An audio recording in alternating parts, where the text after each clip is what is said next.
just want to speak the name of Jesus. Till every dark addiction starts to breathe, declaring there is hope and there is freedom. I'll speak Jesus.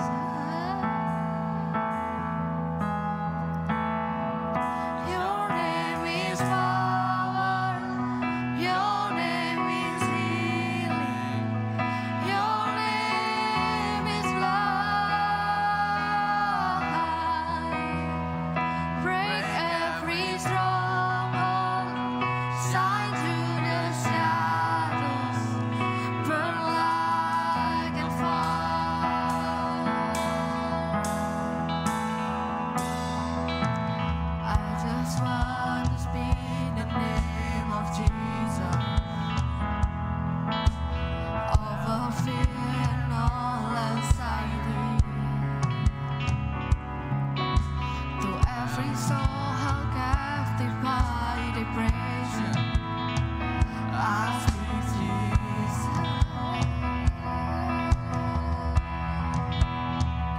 Your name is power. Your name is healing. Your name is life. Break every stronghold. Break every stronghold. Shine through the shadows. Burn like a fire. Your name is power. Your name is power. Your name is healing. Your name is life. Break every stronghold, shine through the shadows, burn like a fire. Your name is power. Your name is healing. Your name is life. Break every stronghold, shine through the shadows, burn like a fire. Your name is power.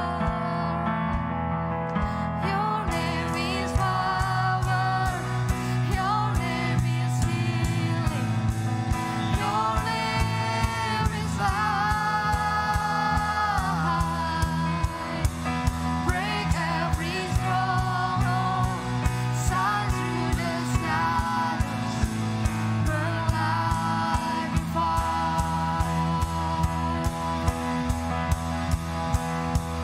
Shout Jesus from the mountains, Jesus in the street, Jesus in the darkness over every enemy.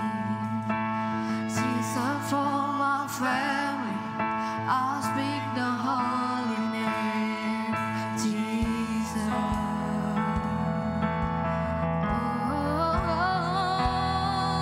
Shout Jesus from the mountains, Jesus in the street, Jesus in the darkness over every enemy. Jesus for my family, I'll speak the holy name,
kami sangat berterima kasih karena Engkau sangat mengasihi kami.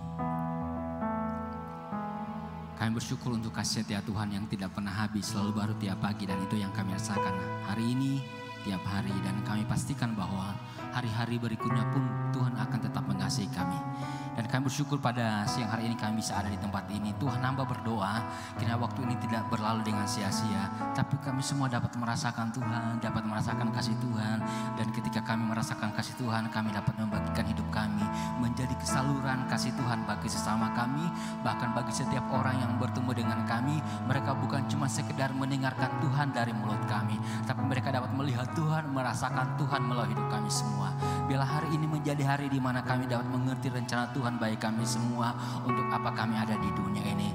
Tuhan, tolong hamba-Mu yang akan menyampaikan firman-Mu. Bila setiap perkataan yang hamba sampaikan itu asalnya dari hati Tuhan, yang Tuhan mau sampaikan bagi setiap kekasih Tuhan yang hadir pada hari ini, sehingga kami semakin hari mengasihi Tuhan, menjadi berkat, dan kami terus bertumbuh di dalam pengenalan kami akan Engkau.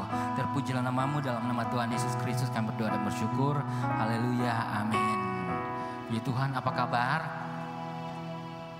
Nah, ini tadi hari ini sejak awal kok, apakah udahnya masih dingin atau piye yo? Atau lapar? Kalau lapar seharusnya saya yang lapar, kan saya mulai pagi loh. Nah, puji Tuhan. Nah, tema bulan Februari ini Speak Jesus. Artinya apa, Din? Hah? Oke, jadi mungkin kalau disederhanakan ngomongin Yesus itu aja dah. Kalau bahasa sederhananya ngomongin Yesus, Speak Jesus, dan hari ini temanya adalah Big Heart. Jadi sebentar, oke.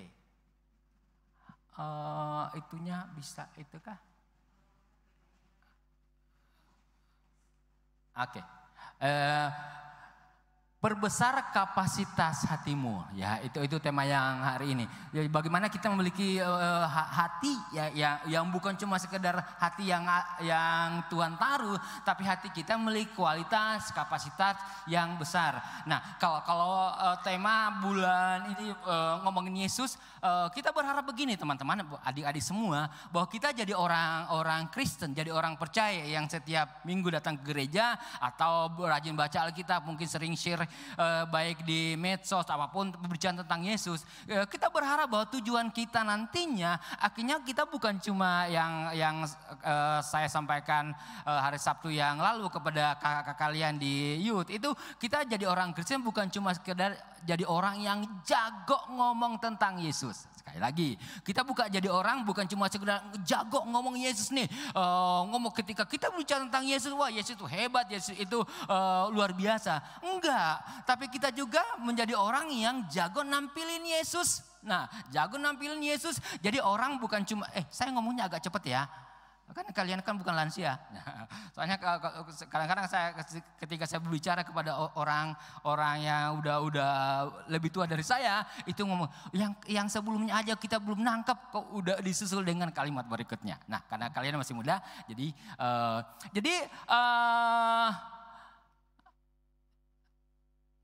oke. Nah, jadi kita menjadi orang bukan cuma sekedar jadi orang yang jago ngomongin Yesus, tapi kita jadi orang yang bagaimana kita menjadi orang yang jago nampilin Yesus. Jadi ketika orang ketemu dengan kita, mereka melihat Yesus, mereka ngerasain Yesus, sehingga ketemu dengan Dinda, merasakan sesuatu yang berbeda. Jadi ketika ketemu dengan seorang, kehadiran kita itu selalu diharapkan menghangatkan suasana. Jangan sampai ketika dalam satu pertemuan lalu orang bilang,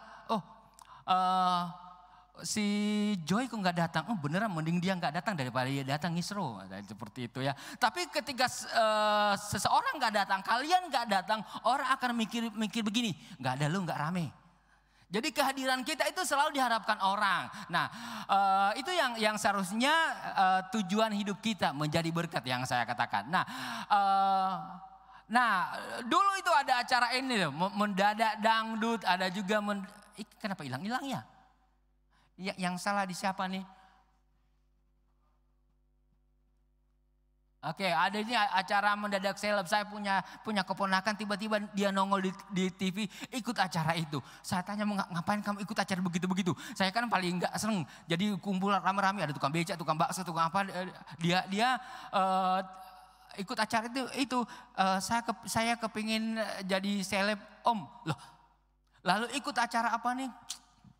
Apa cuy, acara-acara ya, acaranya Uya itu yang dihipnotis lalu ngaku-ngaku itu katanya begini itu. Apa ya? Nah itu tiba orang dihipnotis lalu dia pacaran lalu dia nggak ngaku, ketika dihipnotis dia bisa ngomong jujur. Nah dan dia muncul tuh di situ.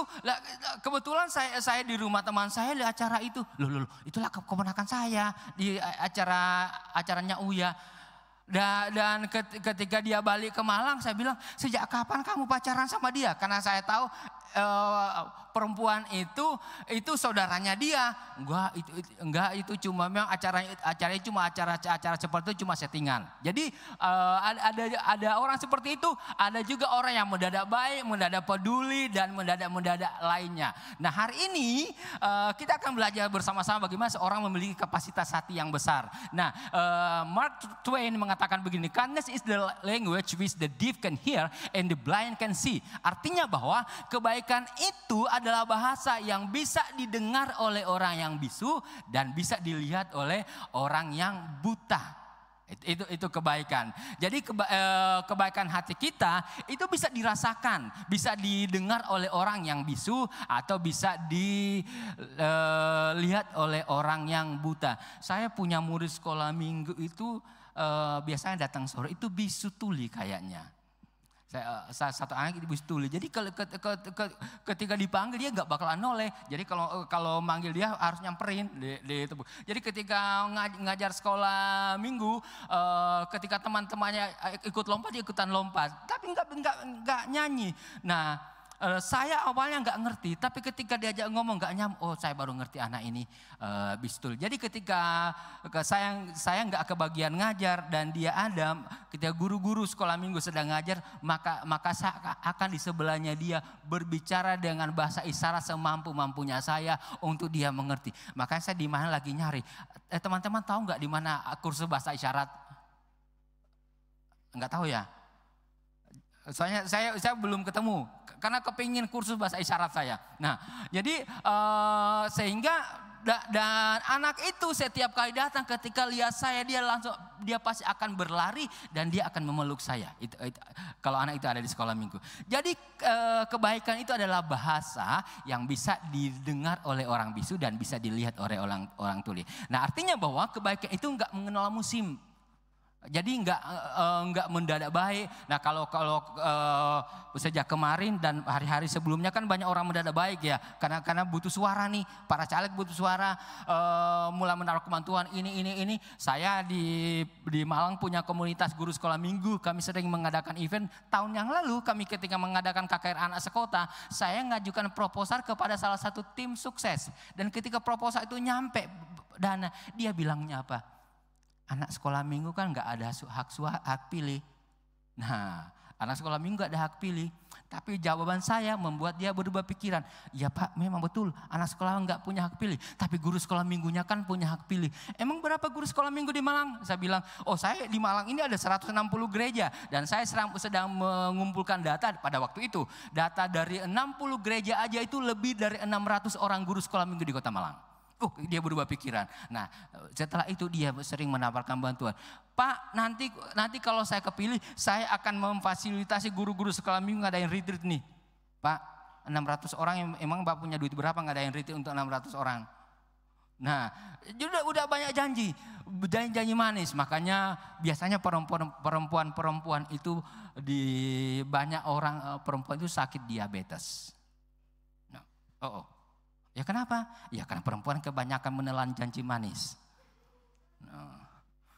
Jadi, kembali lagi, kebaikan itu enggak mengenal musim. Kita enggak baik tiba-tiba, baik hanya tertentu saja. Nah, orang yang memiliki kapasitas hati yang besar, dia akan menjadi baik, dia akan menjadi luar biasa, bukan hanya pada masa-masa tertentu saja, hari-hari tertentu saja. Enggak, itu orang memiliki kapasitas hati yang besar. Kita berdekat dengan orang, tiba-tiba dia baik, moodnya lagi baik, dia tiba baik, moodnya lagi enggak baik, dia jadi enggak baik. Itu kapasitas hatinya sangat kecil, cute. Tapi orang yang memiliki kapasitas hati yang besar, itu dia semua yang baik dalam dirinya dia, itu tidak mengenal musim. Nah, kita akan belajar dari seorang yang luar biasa, ya Daud. Tapi sebelum itu kita baca dulu ayat ini. Filipi 4 ayat 5, hendaklah kebaikan hatimu diketahui semua orang. Tuhan sudah dekat. Sementara itu kalau terjemahannya Alkitab, firman Allah yang hidup mengatakan, biarlah semua orang melihat apapun, bahwa apapun yang saudara lakukan, saudara tidak mementingkan diri sendiri. Ingatlah Tuhan akan segera datang. Kalau di terjemahan yang lain ada kata begini, hendaklah kebaikan hatimu diketahui semua orang. Nah, di terjemahan yang lain mengatakan, hendaklah kebaikan hatimu dirasakan semua orang. Nah, itu dia. Tuhan sudah dekat. Nah, kita akan belajar dari orang ini soal memiliki kapasitas hati yang besar, yaitu Raja Daud, seorang yang berkenan di mata Tuhan. Luar biasa, seorang yang berkenan di mata Tuhan. Kisah Para Rasul 13 ayat 22 mengatakan begini, setelah Saul disingkirkan, Allah mengangkat Daud menjadi raja mereka. Tentang Daud, Allah menyatakan, aku telah mendapat Daud bin Isai, seorang yang berkenan di hatiku dan yang melakukan segala kehendakku. Jadi ketika Tuhan memilih raja, maka Tuhan mendapatkan Daud. Yang Alkitab mengatakan seorang yang berkenan di hatiku. Jadi saya pastikan bahwa ketika Tuhan mulai menentukan siapa yang nantinya akan menggantikan Saul setelah Saul melakukan pelanggaran terhadap perintah Tuhan, maka ditemukanlah seorang remaja yang bernama Daud yang seharusnya sebenarnya dalam segi apapun dia tidak memenuhi kelayakan untuk jadi seorang raja.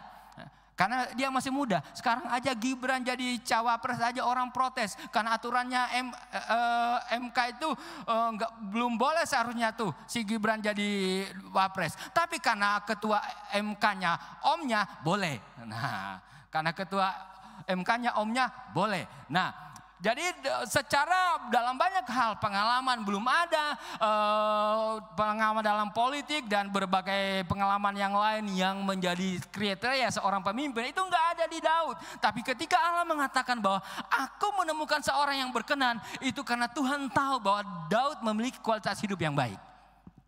Itu yang kualitas itu hidup seperti itu yang hari ini kita akan belajar bersama-sama. Nah, kualitas seperti apa? Kita akan belajar dari pengalaman Daud dengan beberapa orang. Yang pertama, pengalaman Daud dengan Mephiboset. Nah, selain Kak Astrid nih, kayak mau tanya, tahu Mephiboset siapa? Tahu Mephiboset? Enggak tahu. Dulu kamu nggak sekolah minggu gurumu siapa? Jangan bilang saya. Teman-teman, adik-adik, ingat Mephiboset siapa? Waduh, ini yang gara guru yang salah guru sekolah minggunya atau yang salah murid sekolah minggunya? Oke. Karena memang nama ini kan jarang dikotbahkan di Alkitab. Paling banyak diceritain di sekolah minggu, tapi jarang pendeta khotbahin tentang Mephiboset. Nah, adik-adik, ini nih Mephiboset urutan-urutannya. Mephiboset itu anaknya Yonatan. Yonatan itu anaknya Saul. Jadi Mephiboset itu cucunya Saul. Nah, itu urutannya ya. Jadi Mephiboset itu cucunya Saul atau anaknya Yonatan. Nah, jadi ceritanya begini, setelah Saul dan Yonatan mati, maka musuh menyerang istana.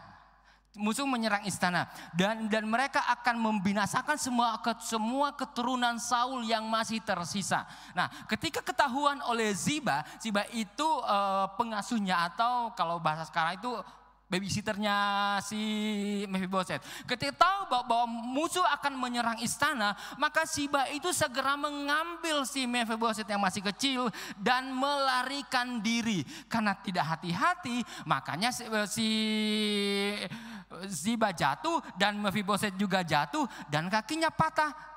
Dan karena pada waktu itu belum ada sangkal potong, belum ada dokter ortopedi, sehingga tidak dilakukan perawatan untuk merawat kakinya yang patah itu. Sehingga karena peristiwa jatuh dan kakinya patah itu, akhirnya Mephiboset menjadi lumpuh. Nah, Mephiboset kecil yang sebelumnya tinggal di istana, akhirnya dia dibesarkan oleh Siba pengasuhnya dengan kehidupan yang tidak semewah ketika dia masih di istana. Dia hidup dengan sederhana bersama dengan Siba. Nah, setelah beberapa tahun kemudian si Daud menjadi raja. Daud menjadi raja. Nah, ketika dia menjadi raja di kerajaan, dia mulai ingat sahabatnya yang bernama Yonatan. Nah, kisah ini sangat menarik di mana Yonatan dan Daud itu bersahabat. Yonatan itu anaknya Saul. Dan ketika saya pastikan bahwa Yonatan pasti ngerti kalau suatu hari nanti Daud yang akan menjadi raja. Tapi Alkitab memberikan catatan bahwa Yonatan sangat menyayangi Daud. Jadi kalau kita belajar soal persahabatan, itu belajar dari mereka. Bahkan Alkitab memberikan catatan, Yonatan mengasihi Daud seperti dirinya sendiri. Bahkan sekalipun dia tahu bahwa suatu hari nanti Daud akan menjadi raja, buat Yonatan itu enggak jadi masalah. Tapi bapaknya yang enggak terima. Makanya bapaknya berusaha membunuh Daud. Daud harus melarikan diri. Nah, Yonatan ketika bapaknya hendak membunuh Daud karena Daud menjadi ancaman bagi tahta anaknya nanti. Si Yonatan tidak mendukung bapaknya. Oh iya, dibunuh aja. Justru Yonatan yang melindungi Daud dan menyuruh Daud untuk berlari. Bahkan ketika tahu amarah ayahnya sedang meledak-ledak, Yonatan menyelamatkan Daud. Jadi Yonatan berkata, membuat ikatan perjanjian dengan Daud bahwa mereka akan bersahabat seumur hidup. Nah, ini apa yang dikatakan oleh Yonatan sebelum mereka akhirnya berpisah karena Daud harus melarikan diri. 1 Samuel pasal 20 ayat 15 sampai 17. Janganlah engkau memutuskan kasih setiamu terhadap keturunanku sampai selamanya. Dan apabila Tuhan melenyapkan setiap orang dari musuh Daud dari muka bumi, janganlah nama Yonatan terhapus dari keturunan Daud, melainkan kiranya Tuhan menuntut balas daripada musuh-musuh Daud. Dan Yonatan menyuruh Daud sekali lagi bersumpah demi kasihnya kepadanya, sebab ia mengasihi Daud seperti dirinya sendiri. Nah, Daud bertanya, apakah semua keturunan Saul udah enggak ada? Setelah Daud mencari informasi dan minta tolong dicarikan informasi, akhirnya orang mengatakan, oh masih ada satu, yaitu Mephiboset. Nah, lalu Daud menyuruh orang mengambil Mephiboset dan membawa ke istana. Nah, sehingga tidak lama kemudian ini Mephiboset digotong, dibawa ke istana. Ya, kembali ingat dia lumpuh. Dalam kondisinya pasti sudah memprihatinkan karena dia dibesarkan oleh Siba. Nah, ketika ketemu dengan Daud, saya sedang membayangkan apa perasaannya Daud ketika dia melihat anak sahabatnya dalam kondisi seperti itu. Mephiboset sendiri awalnya minder. Dia membandingkan dirinya seperti anjing, gak layak duduk semeja dengan Daud. Tapi ketika Daud ketemu dengan Mephiboset, Daud bukan cuma menyuruh Mephiboset tinggal di istana, enggak. Bahkan Daud ngajak dia makan di istana, tinggal di istana, dan semua kekayaan yang dimiliki oleh punya Saul dan Yonatan itu semua diserahkan kepada Mephiboset. Karena apa? Daud ingat perjanjiannya dengan Yonatan. Dari kisah ini kita belajar seorang yang memiliki kapasitas hati yang besar adalah seorang yang memiliki hati yang setia. Itu yang harus kita ingat. Seorang yang memiliki kapasitas hati yang besar itu adalah seorang yang setia. Nah, kesetiaan itu bisa dalam segala hal. Kita setia pelayanan, kita setia ikut Tuhan, kita setia sama pasangan, kita setia sama seseorang. Kesetiaan itu sangat mahal.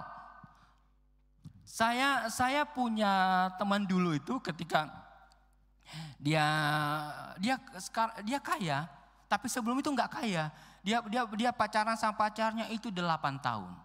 Setelah 8 tahun pacaran, mereka menikah. Bahkan waktu menikah itu keluarganya teman saya ini nggak ada yang mau, nggak setuju. Karena ini keluarga perempuan ini di Surabaya itu tinggalnya di daerah Kembang Kuning. Nah, yang tinggal Surabaya pasti ngerti lah, itu di daerah kuburan tuh. Di daerah kuburan Kembang Kuning tuh. Nah, dan keluarganya bapaknya bukanlah keluarga baik, bapaknya itu dulu sempat masuk penjara karena korupsi. Jadi keluarganya si laki ini teman saya nggak setuju. Tapi karena cinta, Roma Ira bilang kalau sudah cinta tai kucing rasa coklat. Udah nggak lagi. Bahkan ketika menikah keluarganya nggak ada satupun yang datang, dia tetap menikah. Wah, udah mereka mulai membangun rumah tangga dan mereka mulai ngerintis usaha mereka dari nol sampai usaha mereka jadi gede. Nah, satu kali dia berkata kepada saya ketika saya bertanya, Pak, kenapa Bapak kalau pergi ke ngurus kerjaan di luar kota, di luar pulau, ini si istrinya kok diajak? Saya Kak Mindo, saya hanya belajar setia sama istri saya. Karena saya tahu Tuhan memberkati saya bukan untuk hal-hal yang tidak baik. Jadi menjaga supaya dia enggak sampai jatuh, dia bawa istrinya. Tapi beberapa tahun kemudian semua berubah. Semua berubah. Dan akhirnya hubungan mereka berujung kepada perceraian. Tapi sebelum bercerai, saya ketemu dan ngomong-ngomong dengan teman saya ini. Saya berkata bahwa, Pak, dengan alasan apapun saya tidak setuju kamu cerai. Dengan alasan apapun. Tapi istri saya begini, istri saya kasar. Saya bertanya begini, dia kasarnya sejak kapan? Sejak kami masih pacaran 8 tahun, menikah 14 tahun, dekat 22 tahun, baru ngomong kasar sekarang, kaset. Saya bilang begini, ada banyak orang ketika nggak setia, ada orang YouTube gonta-ganti pasangan, gonta-ganti pacar, keren. Siapa bilang gak setia itu keren? Siapa bilang orang gampang cari pacar gampang? Siapa sih saya cari pacar? Siapa aja ketika saya kedipkan mata aja langsung suka. Orang merasa hebat.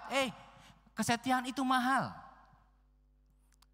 Nah, dari seorang Daud kita belajar, seorang sahabat menaruh kasih setiap waktu dan menjadi saudara dalam kesukaran. Nah, perhatikan ketika kita menaruh kasih dan menjadi sahabat, menjadi dekat, memiliki kontak, itu setiap saat tidak mengenal musim, saya katakan tadi.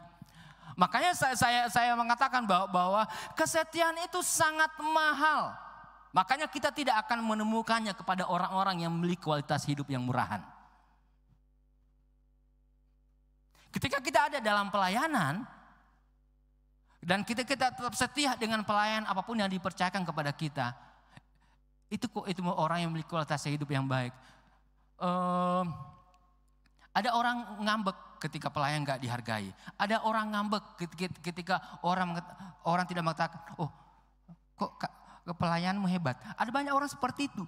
Nah, kesetiaan itu mahal. Makanya kita tidak akan menemukan kepada orang-orang yang memiliki kualitas hidup murahan. Nah, dari seorang Daud kita harus belajar itu. Ketika kita pelayanan, kita jadi orang Kristen, ketika kita bangun hubungan dalam segala hal apapun, belajar jadi orang yang setia. Amsal 3 mengatakan begini, ayat 3 dan 4, janganlah kiranya kasih dan setia meninggalkan engkau, kalungkanlah itu pada lehermu dan tuliskan itu pada loh hatimu, maka engkau akan mendapatkan penghargaan dalam pandangan Allah dan dalam pandangan manusia. Nah, kesetiaan itu teruji ketika kita sedang menghadapi masa-masa sukar. Kalian punya teman, apa kalian setia? Itu teruji ketika teman kalian sedang mengalami kesukaran. Dan dari Daud kita belajar itu. Dalam mengalami kesukaran, Daud tetap setia kepada sahabatnya. Yonatan tetap setia kepada sahabatnya. Makanya jangan mundur saat kehidupan kita menjadi sulit. Untuk kita jalani karena Ia adalah Allah yang setia. Jadi jadilah orang yang memiliki hati yang setia dalam segala hal. Kesetiaan itu milik orang-orang yang memiliki kapasitas hati yang besar. Tidak akan ditemukan kepada orang yang memiliki kapasitas hati yang rendahan. Yang berikutnya, orang yang memiliki kapasitas hati yang besar, kita belajar dari Nabal. Nah, tadi kan Mephibosheth nggak tahu tuh. Tahu ceritanya Nabal? Tahu Nabal? Nah, Joy tahu ya. Siapa yang nggak tahu? Nggak usah angkat tangan. Jadi Nabal adalah seorang pengusaha kaya raya, tapi dia orang yang tidak mengenal Tuhan. Dia seorang pengusaha yang kaya raya, dia memiliki ternak yang sangat banyak. Nah, tapi dia memiliki seorang Nabal kaya tapi jahat dan sangat kasar orangnya.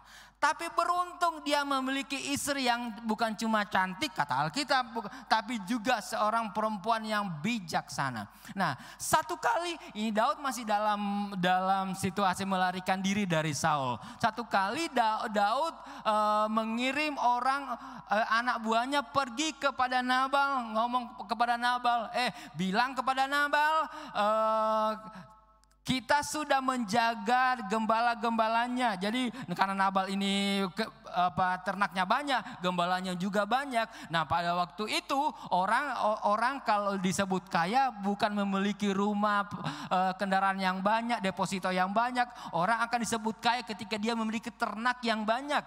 Dan dulu orang ketika dia memiliki ternak yang banyak itu sewaktu-waktu musuh bisa datang untuk merebut ternak-ternak itu. Nah, makanya Nabal ini yang memiliki banyak ternak itu dijagai oleh Daud. Jadi selama Daud melarikan diri, Daud tinggal di areanya Nabal di Maon. Itu Daud tidak mengganggu gembala-gembala Nabal ketika mereka menggembalakan ternak-ternaknya. Daud tidak mengganggu. Bahkan ini menurut pengakuan gembala-gembalanya Nabal itu bahwa Daud dan tentara-tentaranya itu seperti pagar yang melindungi mereka. Nah, Daud mendapat informasi bahwa si Nabal nih baru selesai melakukan pengguntingan bulu domba. Jadi Nabal sedang mengadakan pesta. Daud menyuruh orang bilang kepada Nabal supaya memberi mereka itu makanan dan kebutuhan mereka. Nah, ketika orang menyampaikan kepada Nabal menjawab seperti ini. Tetapi Nabal menjawab, anak buah Daud itu katanya, siapakah Daud? Siapakah anak Isai itu? Pada waktu sekarang ini ada banyak hamba-hamba yang lari dari tuannya. Masakan aku mengambil rotiku, air minumku dan hewan bantaian yang kubantai bagi orang-orang pengguntingku untuk memberikannya kepada orang-orang yang aku tidak tahu dari mana mereka datang. Jadi dengan kata lain si Nabal berkata, enak aja kok datang-datang gak kenal minta makanan dan semua kebutuhan. Padahal ini anak buahnya udah ngomong kepada Nabal, Daud itu seperti bagi kami seperti pagar, menjaga kami, melindungi mereka. Tapi dasar Nabal pelitnya minta ampun, dia tetap mengatakan tidak, ngapain kita memberikan mereka makanan, ngapain kita menolong mereka. Mendengar hal itu, anak buahnya Daud balik kepada Daud dan menyampaikan tepat seperti yang dikatakan oleh Nabal. Wah, Daud menjadi marah. Akhirnya Daud mengatakan, siapkan pedangmu. Jadi Daud berencana untuk menghabisi si Nabal dan seisi rumahnya.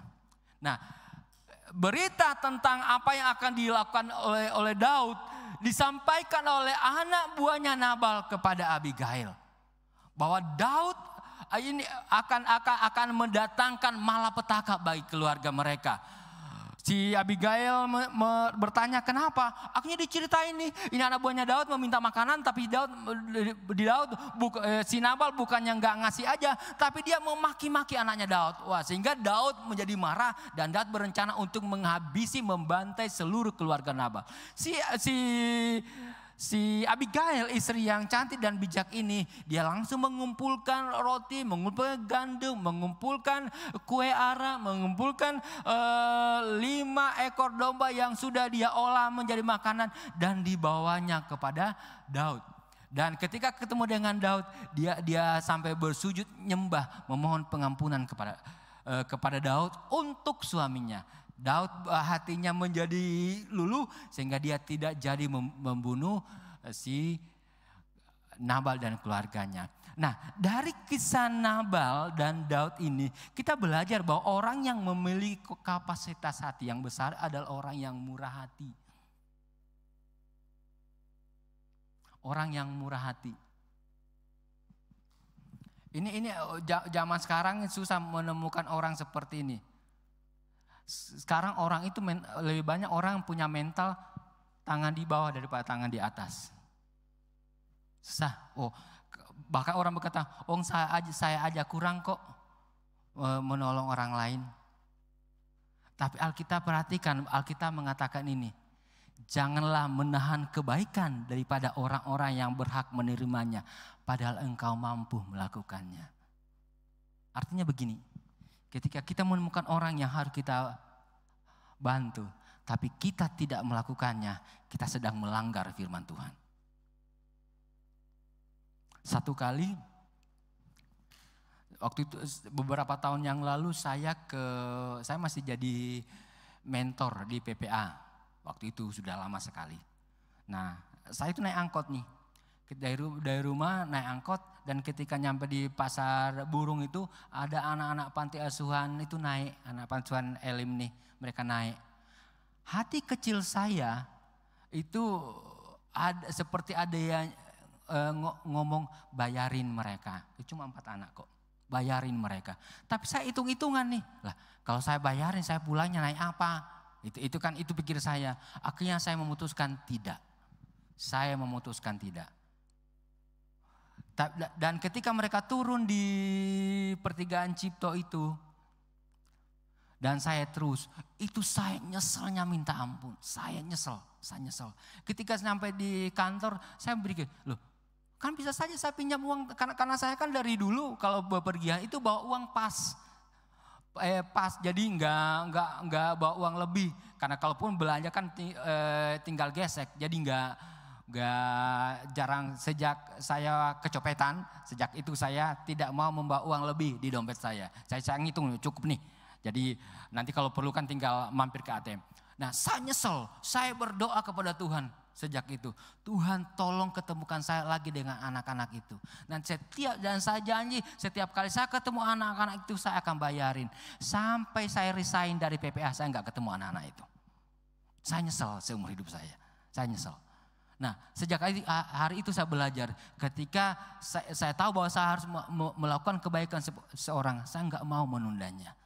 Orang yang memiliki kapasitas hati yang besar, itu ada orang yang murah hati, selalu memiliki tangan terbuka untuk menolong sesama, selalu terbuka. Mungkin orang datang kepada kita kadang-kadang tengah malam, HP saya itu nggak pernah off. HP saya nggak pernah off. Kadang-kadang orang telepon malam kirim WA. Kadang-kadang ketika saya lagi ngerjain tugas tengah malam, orang kirim WA. Kak, curhat boleh nggak? Ini lagi repot nih orangnya. Oke, saya lepas tinggalan kerjaan. Kamu mau ngomong apa? Ngomong bla bla bla bla bla bla. Kadang-kadang yang diomongkan masalahnya sama, besok curhat lagi masalah sama, besok curhat lagi masalahnya sama. Bosan nggak bosan? Tapi kadang-kadang itu saya tahu bahwa saat-saat seperti itu adalah saat dimana kadang-kadang kita ketika mengalami masalah, mungkin ketika ketemu seseorang kita nggak butuh solusi dari dia. Kadang-kadang yang kita butuhkan cuma didengar. Berbicara soal murah hati bukan cuma hal-hal yang berhubungan dengan duit, enggak. Ketika kesediaan hati kita untuk mendengarkan orang, ketika kesediaan hati kita untuk ngomong dengan seorang, ketika kesediaan kita untuk hadir bagi dia ketika dia menghadapi masa-masa sulit, itu bisa juga disebut murah hati. tanpa kita merasa terganggu. Kok ngerepotin aja sih orang ini, kok ngerepotin aja orang, udah malam-malam telepon, udah masalahnya bolak-balik sama, kemarin saya kasih solusi begini, besok telepon lagi, masalahnya sama, bosan-bosan. Tapi kita tahu bahwa menjadi orang yang memiliki kapasitas hati yang besar, kita harus ada kerelaan kita. Yang kita mengatakan menjadi saudara dalam kesukaran. Nah, perhatikan bahwa kita semua pasti diberkati oleh Tuhan. Dan tujuan utama Tuhan, ini siapa yang salah nih? Bro. Tujuan utama Tuhan memberkati kita agar kita menjadi berkat. Itu. Ada satu tulisan menulis begini. Kalau Tuhan meningkatkan ekonomi kita, yang kita naikkan adalah standar kita memberi. Itu meningkat. Yang harus kita tingkatkan adalah standar kita memberi. Bukan begini. Ketika kita duit kita tambah banyak, gaji kita tambah banyak. Kalau suatu waktu kalian bekerja, kita mulai mikir beli apa. Enggak. Tapi yang perlu kita lakukan adalah bagaimana standar kita dalam hal menjadi orang yang murah hati itu ditingkatkan. Tapi kita juga mesti bijak-bijak. Jangan sampai saya punya adik itu dia murah hati banget. Sampai diutangi orang gak bayar-bayar, dibiarin aja sama dia. Itu gak bijaksana juga. Tapi yang paling penting adalah kita harus mengerti tujuan Tuhan memberkati adalah supaya kita menjadi berkat. Nah, yang ketiga, Saul. Belajar dari kehidupan Saul dengan Daud. Nah, Saul seorang raja yang dipilih untuk memimpin kerajaan Israel karena desakan rakyat. Rakyat Israel ngomong kepada Samuel, kami kepingin seperti bangsa-bangsa yang lain nih, pengen punya raja. Akhirnya dicari orang, ketemulah Saul. Saul memerintah menjadi raja. Nah, awalnya sih Saul itu baik-baik saja. Tapi dengan berjalannya waktu, kualitas hidupnya Saul itu berubah ketika dia menunjukkan ketidaktaatannya dia sama Tuhan. Saul menunjukkan ketidaktaatannya sama Tuhan sehingga roh Tuhan meninggalkan si Saul. Nah, makanya tadi ketika belajar dari Daud, Alkitab mengatakan Tuhan menemukan seorang yang berkenan di hati Tuhan karena masalah ini akhirnya Tuhan memilih Daud. Nah, pada 1 Samuel pasal 16 itu Daud diurapi menjadi raja. Daud itu masih remaja. Alkitab mengatakan bahwa wajahnya masih kemerah-merahan. Kalau bahasa kita sehari-hari masih imut-imut. Tapi Tuhan urapi dia menjadi raja. Dan Alkitab memberikan catatan. Sejak hari itu roh Tuhan berkuasa atas Daud. Nah, roh Tuhan berkuasa atas Daud. Nah, satu kali Daud pergi ke medan perang dan melihat Saul dan tentaranya ngumpet tidak berani menghadapi si Goliat. Daud berkata, ya udah aku aja deh. Awalnya Saul ragu, kamu yakin kamu yang akan maju? Daud bilang, iya.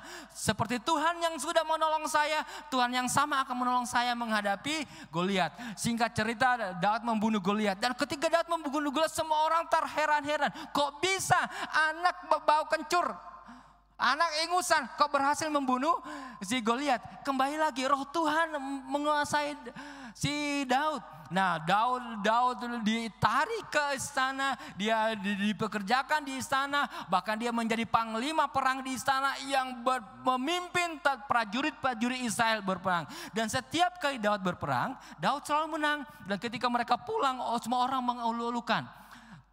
Rakyat Israel berkata bahwa Saul membunuh beribu-ribu, tapi Daud berlaksa-laksa. Artinya Saul membunuh ribuan dan Daud membunuh puluhan ribu. Saul menjadi iri. Dia mulai berpikir bahwa wah ini tahtaku terancam. Rakyat Israel lama-lama lebih berpihak kepada Daud. Akhirnya Saul berkali-kali membunuh Daud. Akhirnya ya itu tadi, Daud harus melarikan diri. Dan ini adalah kisah di mana untuk kedua kalinya si Daud membiarkan Saul hidup. Daud punya kesempatan untuk membunuh. Kalau yang pertama ketika Daud ketemu dengan Saul di gua, si Daud hanya memotong ujung jubahnya Saul. Motong ujung jubahnya Saul aja Daud udah redek. Berdebar-debar hatinya, hanya motong secuil. Nah, kali itu Daud pun memilih kesempatan yang kedua untuk membunuh Saul. Karena kalau si Daud berhasil membunuh Saul, kan masalah selesai. Pikirnya bisa seperti itu, tapi Daud tidak.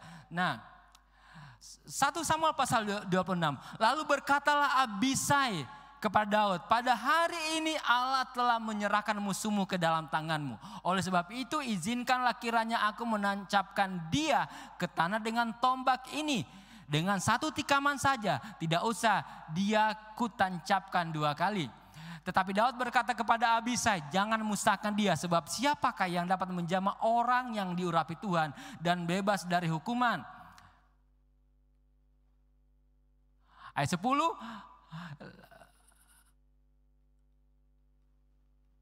lagi kata Daud, demi Tuhan yang hidup, niscaya Tuhan akan bunuh dia. Entah karena sampai ajalnya dia mati, entah karena ia pergi berperang dan hilang lenyap di sana. Kiranya Tuhan menjauhkan daripadaku untuk menjamah orang yang diurapi Tuhan. Ambillah sekarang tombak yang ada di sebelah kepalanya dan kendi itu, dan marilah kita pergi. Jadi anak buahnya mengatakan dibunuh aja masalah selesai, tapi Daud bilang enggak. Daud hanya mengambil tombak yang ada yang punya Saul dan kendi, dan ketika pagi dia menunjukkannya kepada Saul, tombak dan kendi yang ada di tangannya. Ketika mendengar itu, si Saul berkata, apakah itu engkau anakku Daud? Saul nyesel karena akan membunuh Daud. Tapi yang kita pelajari dari Daud adalah Daud itu seorang pemaaf. Seorang yang memiliki kapasitas hati yang besar adalah seorang pemaaf. Tapi kan dia nyakitin aku bolak-balik. Saya punya teman dia disakiti bolak-balik. Dia berkata, pokoknya kami sampai saya mati, saya nggak mau maafin dia. Perhatikan ini. Apa untungnya tidak memaafkan orang? Gak ada untungnya. Gak ada untungnya sama sekali. Pembalasan terbaik terhadap orang yang menyakiti kita adalah berbuat baik kepada dia. Gak bisa. Dia sudah berbuat baik sama saya kok, pembalasan terbaik berbaik.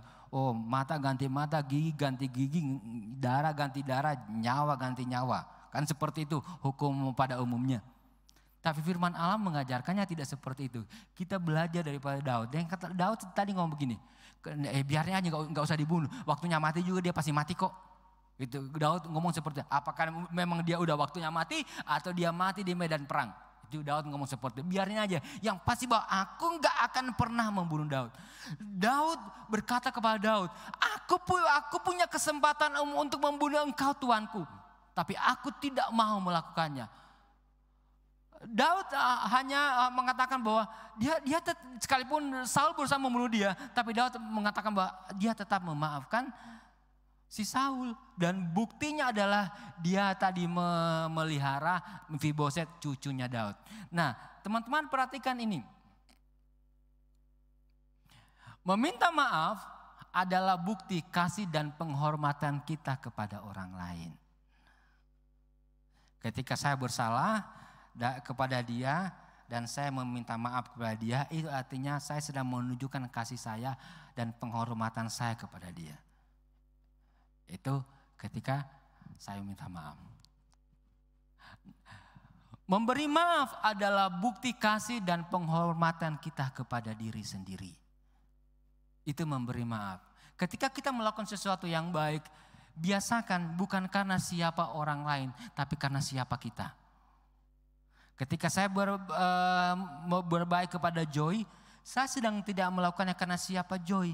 Enggak, tapi karena siapa saya.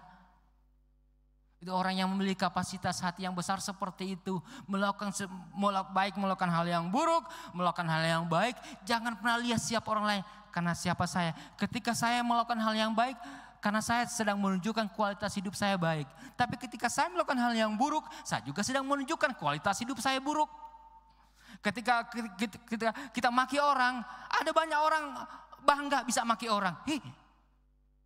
Kalau kamu memaki orang, itu kamu sedang menunjukkan kualitas hidupnya rendahan. Kalau kita gampang ngamuk, kita sedang menunjukkan kualitas hidup kita rendahan. Jadi kita belajar bahwa ketika kita melakukan sesuatu bukan karena siapa orang, tapi karena siapa diri kita sendiri. Belajar menghargai diri sendiri.